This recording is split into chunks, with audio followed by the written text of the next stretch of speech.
Ô, gente, assim como a Lei Maria da Penha abriu um canal para incentivar denúncias, a Lei da Alienação Parental segue o mesmo ritmo. Abriu esse canal também, só que na proteção de crianças e adolescentes. Eu convidei a doutora Elisângela Sócio Ribeiro, que é advogada especialista no assunto, para bater um papinho com a gente hoje. Se você tiver dúvida, já vai mandando no nosso WhatsApp, 991765602. Boa tarde, doutora, tudo bem? Boa tarde, tudo bem, Fer? Um prazer estar aqui. Graças a Deus. Prazer é nosso. Você é sempre muito elegante. A doutora chega aqui, o pessoal acha que vai ter desfile. Ah, tá bom, hein? Muito obrigada. Doutora, vamos começar explicando o pessoal. Muitos já sabem, né, o que é, mas tem muita gente leiga no assunto e que não sabe o que é a alienação parental, né? Olha só, nos termos da lei mesmo, a lei ela chega até descrevendo o que é alienação parental. Então, são atos do genitor ou de quem tem a guarda, quem está cuidando daquela criança, atos que interfiram diretamente no emocional e no psicológico da criança. De que jeito? Visando afastar o outro genitor, aquele que não tem o convívio tão próximo em razão da guarda, né? Então, ela começa a praticar alguns atos que visa realmente fazer com que a criança comece a não gostar do outro genitor. Não querer ir não lá querer na casa ir, dele. né? Então, são essas situações, ou seja, interferindo no pessoal da criança, no emocional dela. Então, não são coisas que partem dela, né? Ela não quer ir com o pai, mas não é porque não quer ir, porque já recebeu alguns comandos inconscientemente nesse sentido, né? E é só os pais que podem, que praticam alienação parental? Não, como eu te falei, qualquer pessoa que esteja com a guarda da criança. Porque talvez quem esteja com a criança seja os avós. Entendi. Né? Então, por algum motivo que for, os avós estão com a guarda daquela criança. Então, esses avós começam a afastar. Também tem alienação em relação a avós, porque a alienação ela pode ser praticada não só, a gente fala do genitor, mas do convívio com a família desse genitor que não tem a guarda, né? Talvez impeça os outros avós de verem, né? De ter o convívio. Então, todos esses atos que visam realmente afastar a criança do outro genitor ou da outra família é alienação parental. E esses atos, essas atitudes, quais são? Exatamente? Então, a gente tem a primeira coisa que vem na cabeça da gente, como o Barbosa até comentou, falar mal da gente, né? Ele falou, não pode falar mal. Do outro. Então, não pode falar mal do outro. Isso é uma relação. Realmente, começa por aí, mas não é só aí. Então, a pessoa acha assim, eu não cometo alienação, eu não falo mal do meu ex-marido. Né? Por exemplo, mãe, às vezes me procura. Mas não é só falar mal. Às vezes você começa a dificultar o direito de visita do pai, né? Então chega naquele dia, sábado, sabe que aquele sábado é do pai. Daí ela inventa que a criança tem um aniversário para ir, que isso, que aquilo. Inventa que a criança quer dormir na casa da avó. Às vezes o pai liga ou a mãe liga para falar com a criança. Ela tá dormindo, tá brincando. Isso, perfeito. Não quer falar agora. Não, o papel da mãe ou do pai, o do genitor, ou da avó, quem estiver com a criança, com a guarda, é incentivar. Então, às vezes, o ato de alienação não é só o de praticar alguma coisa, falar mal. Mas, às vezes, também de não incentivar. Às vezes, a criança realmente está brincando e não quer falar com o pai. Mas o que você tem que fazer? Não, filho. Insiste um pouquinho. Fala com seu pai agora, daqui a pouco você volta a brincar. Você tem aniversário para ir, mas tem que ir com o papai. Não precisa deixar de ir no aniversário. Vamos falar pro seu pai levá-lo no aniversário, não é isso? Vai, o papai que tá com a guarda, que tá com o direito de visita, leva, busca e convive com a criança, né? E a pessoa tem que saber separar bem isso, porque às vezes foi uma separação conturbada, né, doutora? Às vezes um dos lados está com a maior raiva do mundo do outro, mas tem que saber separar, porque o outro vai continuar sendo pai ou mãe, independente de qualquer circunstância. Perfeito, foi ótima a né? tua colocação. Quando me procuram, eu sempre começo por esse discurso. O que a gente tem que fazer? Separar conjugalidade de parentalidade. O que acaba com o fim do casamento? A conjugalidade.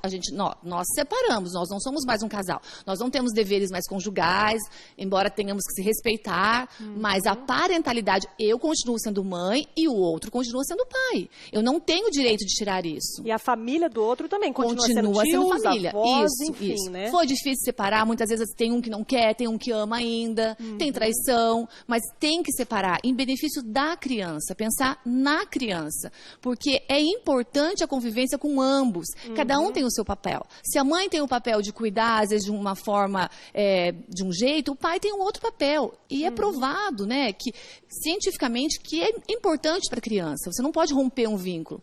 O separar já é difícil, né, gente? A criança já tem essa perda. É verdade. E daí, se você começa a fazer alienação, você começa a fazer a criança ter que escolher.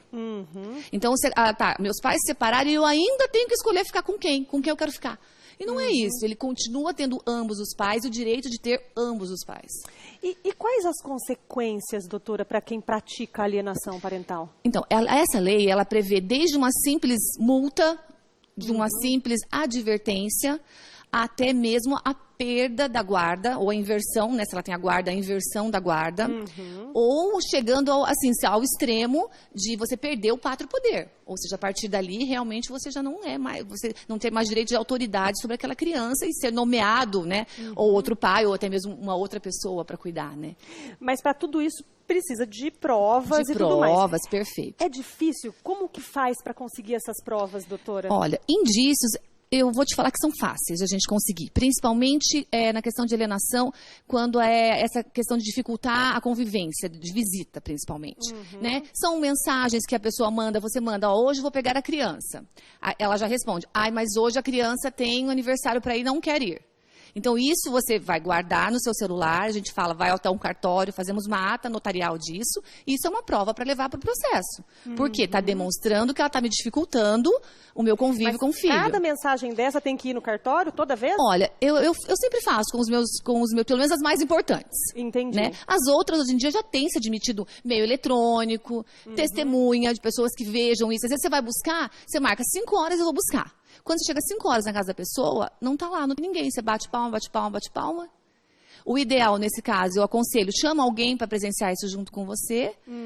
E se você tiver disponibilidade de chamar, inclusive, alguém de um cartório para fazer uma ata disso, ok. Entendi. Se não, você já faz uma declaração, a pessoa assina para você demonstrar. Estão dificultando o meu direito de estar com meu filho. Existem casos, doutora, que o juiz ouve a criança? Sim, então. E daí tem outros casos. Não é o juiz que ouve. Quando não é tão fácil demonstrar, como eu estou te falando, esse é um caso fácil. Às vezes é muito intrínseco. Essa pessoa não é claro. A mãe ou o alienador está trabalhando de uma forma dentro da criança que não está tão explícito assim. Entendi. Né? Até deixa a criança ir com o pai, eu sou boazinha, não incomodo ali, mas lá no fundo está trabalhando na criança no dia a dia, falando sobre a separação, falando os motivos que levaram à separação. Porque o seu pai fez isso e aquilo. Entendeu? Com a mamãe, né? Isso, sabe? Então, isso daí é mais difícil você provar, porque ela está fazendo lá sozinha, né? E daí isso a gente precisa de um psicólogo. Psicólogos têm vários meios. Dentre eles, ouvir a criança. Ele tem técnicas, várias técnicas nesse sentido. Então e um é um psicólogo que vai fazer uma entrevista com essa criança e dentro das formas que eles têm, eles começam a diagnosticar.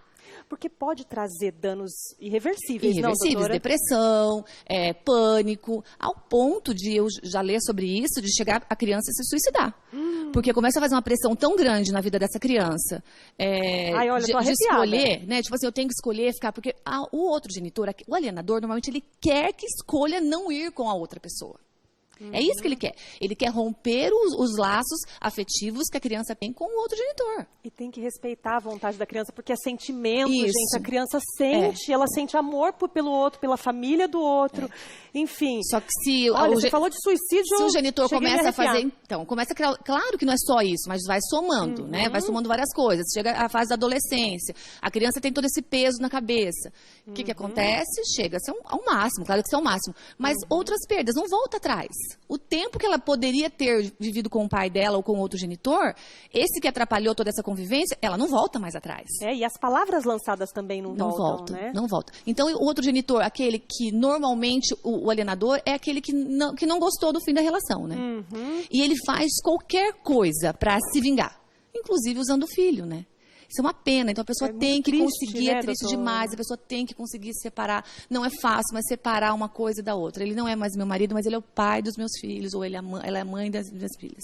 A guarda compartilhada é considerada uma violência contra a criança, doutora? Não, a guarda compartilhada ela veio para ajudar. A guarda compartilhada não, desculpa. Não é a guarda compartilhada. A guarda compartilhada eu vou falar daqui a pouco. A alienação parental. É uma violência psicológica. É uma violência psicológica é. mesmo. Agora, a guarda compartilhada pode ajudar nisso aí, não? Sim, com certeza. Não é uma poção mágica, né? Porque eu vejo casos de guarda compartilhada que ainda assim a mãe tenta trabalhar, ou o pai tenta trabalhar nessa situação de afastar o outro, né? Mas ela veio por quê? Porque tira essa questão de dono, né? Quem tem a guarda unilateral acha que é dono daquele filho. Né? Entendi. Então ele começa a dificultar o outro. Quando é guarda compartilhada, esse nome trabalha de uma forma pedagógica nos pais, eu vejo. Porque eu não sou dono sozinha. Se eu quero mudar de escola, eu tenho que consultar outro pai. Se eu quero fazer isso, eu tenho que consultar o pai. Embora que na guarda unilateral deveria isso acontecer também, mas não acontece. Eles acham que são donos das crianças e resolvem tudo do jeito deles e arrumando toda a confusão. A guarda compartilhada veio, eu assim, acredito muito nisso, que ela veio tirando o poder daquele que tinha guarda unilateral. Então, peraí, o juiz mesmo já fala isso para eles, né, normalmente quando tem audiência, ou o advogado vai explicar, juntos, vocês vão continuar cuidando dos filhos junto, de forma compartilhada, né? Então, acho que isso ajuda em muito diminuir, com certeza, com a alienação parental. Nossa, doutora, quanta informação monte, boa pra né? gente. Né? Vamos falar pro pessoal de casa ficar atento, né? Gente, tem que ficar atento. Praticando isso, gente. Não faz, gente, para isso aí. Você sabe que alguém tem amigas fazendo, tem pessoas que auxilia, fala, olha, releva, esquece o que passou, vamos cuidar da criança. Mas isso aí pra ter prova é muito difícil. Ó, a doutora falou, mensagem de celular, gente. Mensagem de celular. Chama um vizinho ali, ó, você tá vendo? Ó, mandei mensagem, falei que eu ia estar aqui tal hora, ela falou, beleza, cheguei aqui, não tava. Ou ele falou, cheguei aqui, ela não estava com a criança. Então tem formas de coisa se provar, séria. Tem mãe que acusa o pai de abuso sexual para poder chegar ao ponto de separar. Tem casos assim. Então, quer dizer, é sério, é uma situação séria e a pessoa tem que se tratar, gente. Está sentindo vontade de fazer isso, não está conseguindo se controlar, vai se tratar, vai tratar do motivo que está te levando a isso. De onde vem esse rancor que está fazendo você a praticar essa situação? Às vezes é inconsciente. É verdade. Né? Às vezes eu reclamo para a criança, eu me faço de vítima para a criança em relação ao outro genitor, sem perceber. Mas a criança não pode saber disso. Então vai um psicólogo, desabafa lá, pega uma amiga, toma um café, pega um amigo, toma uma cerveja, né? Mas não reclama para a criança, não briguem na frente das crianças, evitem, porque isso vai... E a criança vai se apegando, vai ficando com dó. A criança esse genitor vai conseguindo criar na criança essa situação, ai, que dó da minha mãe ou que dó do meu pai, e quando vê, tá se afastando do outro, né? Uma pena, né? É uma pena. Obrigada, viu, Imagina, doutora? Um prazer, sempre um prazer. Daqui uns dias você volta. Ok, estamos aí à disposição. Obrigada.